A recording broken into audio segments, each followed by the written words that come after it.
అందరికీ జై భీమ్.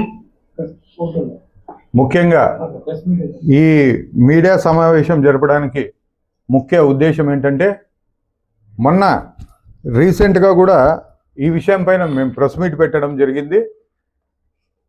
విషయం వచ్చేసి బొమ్మనాల మండలము, రాయదుర్గం నియోజకవర్గము, బొమ్మనాల మండలము, నేమకల్లు గ్రామంలో అక్రమంగా క్రషర్లు, కోరీలు అనేది జరుగుతూ ఉన్నాయి.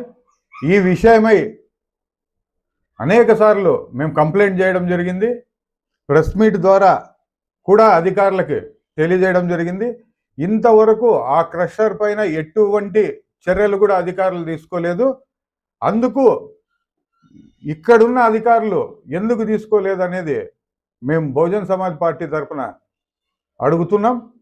కాబట్టి ఇంతవరకు తీసుకోలేదు కాబట్టి మేము చంద్రబాబు నాయుడు గారికి ఇక్కడి నుంచి బహుజన్ సమాజ్ పార్టీ నుంచి మేము కంప్లైంట్ చేయడం అనేది జరుగుతుంది చంద్రబాబు నాయుడు గారికి. అదే విధంగా మైనింగ్ జియాలజీ డైరెక్టర్ గారికి కూడా మేము కంప్లైంట్ చేస్తూ ఉన్నాం.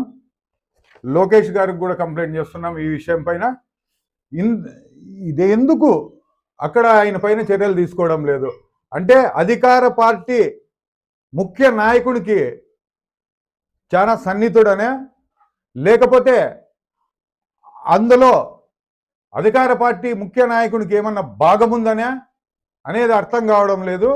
ఈయన కూడా పదే పదే చాలామందితో చంద్రబాబు నాయుడు గారు మా బంధువు అని, చంద్రబాబు నాయుడు గారు మాకు తమ్ముడు అవుతాడని ఈ విధంగా చెప్పుకుంటూ అక్కడ ఈ అక్రమ కోరీలు అనేది నడుపుతా ఉన్నాడు. ఆయన బంధువా కాదా అనేది ముఖ్యమంత్రి గారే చెప్పాలా.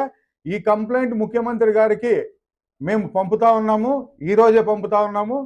దీనిపైన మీరు చర్యలు తీసుకోకపోతే బహుజన్ సమాజ్ పార్టీ దీనిపైన గ్రీన్ ట్రిబ్యునల్కి పోతుంది, హైకోర్టులో కూడా కేసు వేస్తామని చెప్పేసి కూడా మేము తెలియజేస్తున్నాం.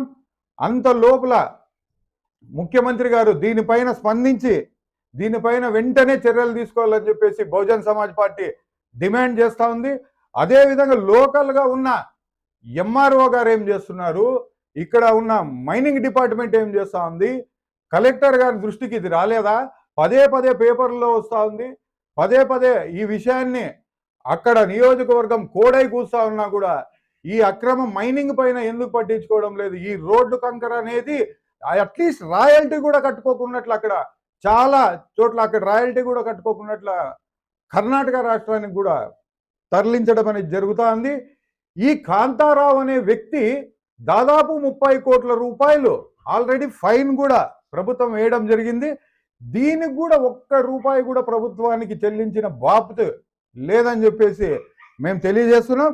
దీనిపైన మీరు ఎందుకు చర్యలు తీసుకోవడం లేదు? ఇప్పటికైనా ముఖ్యమంత్రి గారు దీనిపైన చర్యలు తీసుకోవాలని చెప్పేసి మేము డిమాండ్ చేస్తూ జై భీమ్, జై భారత్.